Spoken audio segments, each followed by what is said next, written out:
고통은 축복의 통로가 되는 겁니다. 그래서 제가 한번 글을 읽어드리겠습니다. 한 사람이 역경에 의해서 파멸되었다면 1만 명의 다른 사람들은 번영에 의해서 파멸되었다. 인생에 역경이 와서 파멸된 사람보다 번영, 만사가 형통하고 잘 돼가는 것 때문에 파멸당한 사람이 숫자가 아주 훨씬 많다는 겁니다. 그래서 역경이라는 것이, 고통이라는 것이 꼭 나쁜 것이냐, 바른 태도 가지고 오면은 아니다 그 말입니다. 사실 인간이 부유해지고 만사가 잘 돼가기 때문에 하나님을 떠나지 대체로 그렇잖아요. 보통 고통 속에서 많은 좋은 것들이 나오는 것도 사실입니다. 어머니의 해산의 수고 통해서 자녀가 태어나잖아요. 보통 위대한 작품들은 보통 고통 속에서 나오는 거예요. 쓰라림과 고통, 어려움을 겪는 속에서 위대한 작품도 나오고, 그리고 아주 훌륭한 신앙인도 생기고, 어떤 좋은 작품들 이런 것들도 고통 속에서 나오는 겁니다. 존 번전이 10년 이상 감옥에 갇혀 있지 않았다면 철록성이라는 책이 나오기 어려울 겁니다. 성경의 옥중서신도 바울 사도가 감옥에 들어가서 그 옥중에 있었기 때문에, 그래서 그런 옥중서신이 나올 수 있는 거잖아요. 그래서 구원도 보통 고통 속에서 구원이라는 것이 체험이 되고, 고통 속에서 보통 하나님을 만나는 거예요. 고통 속에서 영혼의 눈이 열리고, 그리고 이제 많이 얻어맞으면 얻어맞을수록 정금으로 되기가 쉬운 겁니다. 나의 가는 길을 오직 그가 하시나니 그가 나를 단련하신 후에는 내가 정금같이 나오리라. 하나님께 가까이 나가는 길이, 기도해서도 가까이 나아가잖아요. 말씀을 통해서도 하나님 가까이 나아갈 수 있습니다. 그런데 시련 속에서는 하나님께 훨씬 더 가까이 다가가기 쉬울 겁니다. 기도도 형식이 될 수가 있거든요. 말씀 보는 것도 형식이 될 수 있는데, 큰 고통과 어려움이 있을 때 하나님께 더 바짝 나아가게 되는 겁니다. 그래서 인생의 밤에 많은 것이 실제로 깨달아지고 배워지는 겁니다. 그래서 마음이 심히 아파보지 아니한 사람은 다른 사람이 고통받을 때, 마음이 아파할 때 이해가 안 되는 거예요. 흑암 중에서 많은 것이 배워집니다. 시편 88편입니다. 12절. 흑암 중에서 주의 기사와 이즘의 땅에서 주의 의를 알 수 있으리이까. 흑암 중에서 주의 기사를 알 수 있겠습니까? 이즘의 땅에서 주의 의를 알 수 있으리이까. 절규하는 부르짖습니다. 흑암 중에서 주의 기사, 아주 기이하고 놀라운 일을 알 수 있습니다. 이즘의 땅에서 죽은 자와 방불한 그런 아주 비참함 속에서 주의 의를 알 수 있으리까? 알 수 있습니다. 많은 것들이 흑암 중에 이즘의 땅에서 깨달아지는 거예요. 머리카락도 밤에 자랍니다. 키도 보통 밤에 자라잖아요. 이스라엘은 겨울이 성장기입니다. 인생의 밤에, 겨울에 실제로 많은 신앙적인 것들이 길러지게 되는 거예요. 인생에 대한 이해의 폭도 넓어지게 됩니다. 그래서 영혼에 대해서, 하나님에 대해서, 그리고 인생에 대해서 훨씬 더 넓은 시각을 가질 수 있는 거예요. 그래서 고난 당하기 전에는, 마음이 심히 아프기 전까지는 몰랐던 많은 것들이, 고통 속에서 많은 것들이 알아지고 깨달아지는 겁니다. 제가 글을 하나 읽어드리겠습니다. 내가 병이 들고서야 깨닫는 은혜가 따로 있었다. 그러니까 병이 들고서야 깨닫는 은혜가 따로 있었다. 병들기 전에는 몰랐는데 병들고 난 다음에 깨달아지는 은혜가 있더라 그 말입니다. 내가 병들고서야 배운 진리가 따로 있었다는 겁니다.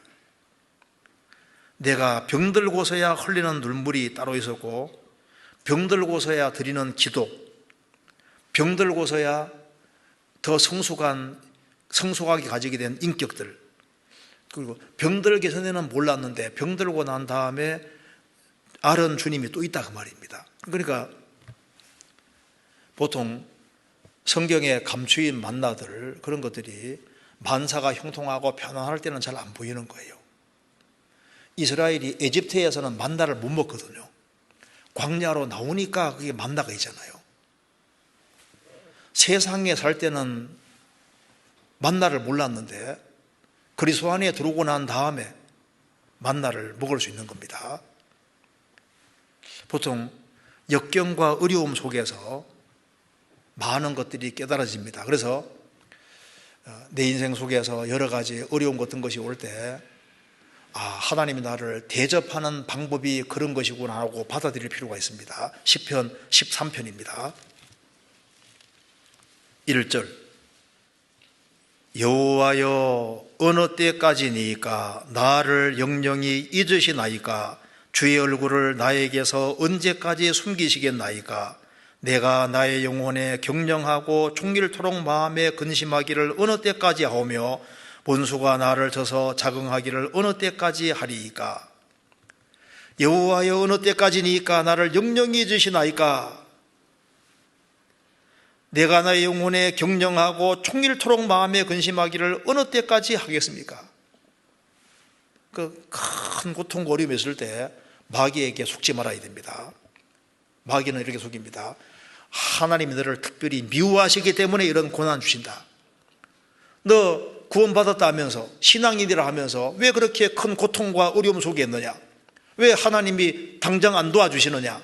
너를 미워해서 그렇다. 그게 아니라는 겁니다. 다윗은 깨달았습니다. 6절 내가 여호와를 찬송하리니 이는 나를 후대하심이로다.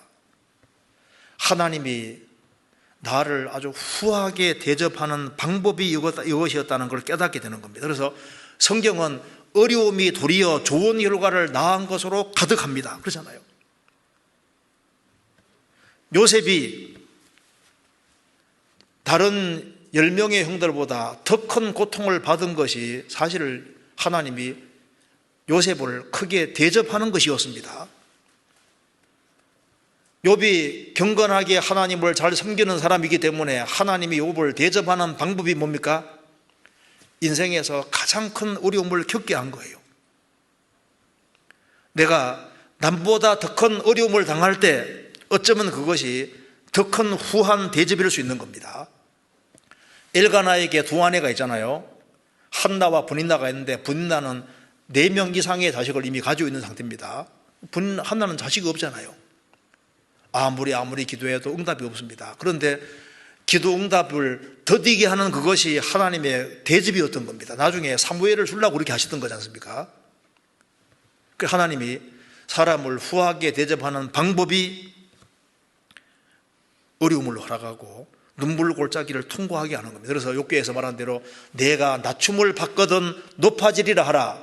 신앙 안에서는 역설이 존재하는 겁니다. 내가 낮춤을 받거든 높아지리라 하라.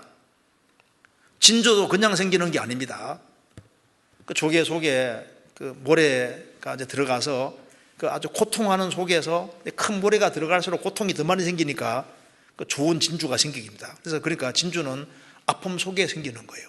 뭔가 아픔을 겪으면은 또 한쪽에서는 좋은 것들이 만들어지는 겁니다. 그래서 고난은 지나고 보니 정말 선물이었던 거예요. 그렇죠? 어려움은 겪어보니까 좋은 것이었습니다. 또한 내가 어려움을 당할 때 뭘 생각해야 된다면은 내가 어려움을 당할 때 예수님은 나보다 훨씬 더 큰 고통을 받아봤다는 걸 생각해야 됩니다. 십자가 형벌은 정말 참혹한 거잖아요. 그러니까 주님은 십자가 형벌을 받으셨기 때문에 내가 당하는 고통을 아시고 그렇기 때문에 주님은 어떤 사람이든 위로할 수가 있는 겁니다. 주님은 배반당해 보셨기 때문에 배반당하는 사람의 마음을 위로할 수 있는 겁니다. 그리고 그분은 고통을 겪었었기 때문에 고통받는 사람의 고통을 아시는 거예요. 그리고 내가 어떤 어려움을 당하더라도 주님 오시는 그날 내 고통은 결국은 다 치유될 것을 믿을 수 있습니다. 말라기 4장에 말한 대로 예수님이 재림하는 것을 의로운 해가 떠오르는 거라고 했습니다. 의로운 해가 떠오를 때 치료하는 광선을 발하리니 너희가 외양간에서 나오는 송아지같이 뛰리라. 주님이 오시는 그날 치료하는 광선을 발할 것이다. 주님이 오시는 그날 우리 눈물이 다 씻겨질 것이 확실하고 고통이 다 없어질 것이 확실하고 영원한 기쁨과 영원한 즐거움의 세계에 들어갈 것이 너무나도 확실한 겁니다. 그래서 어려움 같은 것이 올 때 어떤 어려움인다 할지라도 다윗이 말한 것처럼 시편 55편 23절 끝에 나는 주를 의지하리이다. 이런 큰 압살롬의 반역 같은 큰 어려움이 있기 전에도 나는 주를 의지했는데 이런 곤란한 중에도 주를 의지하리이다. 왕위로 복귀되고 난 이후에도 나는 주를 의지하리이다. 어떤 상황 속에 있을지라도 주님을 의지하고 사는 겁니다. 그래서 끝까지 주님을 의지하고 살아가는 사람은 그 속에서 주님이 건져주는 것을 경험하게 되고 평안케 해주는 걸 경험하게 되기 때문에 그래서 주변 사람에게 간증할 수 있는 겁니다. 이렇게 하라고 공고할 수 있습니다. 22절에 내 짐을 여호와께 맡겨버리라. 너를 붙드시고 의인의 요동함을 영영히 허락지 아니하시리로다. 내 짐을 여호와께 맡겨버리라. 다윗은 곤란과 어려움 속에서 하나님께 짐을 맡기고 하나님의 도우시는 것을 경험해 왔기 때문에 주변 사람들에게 너의 짐을 맡겨버리라. 왜? 하나님이 붙드시는 것이 확실하다 그 말입니다. 경험한 사람은 확실히 말을 할 수가 있습니다.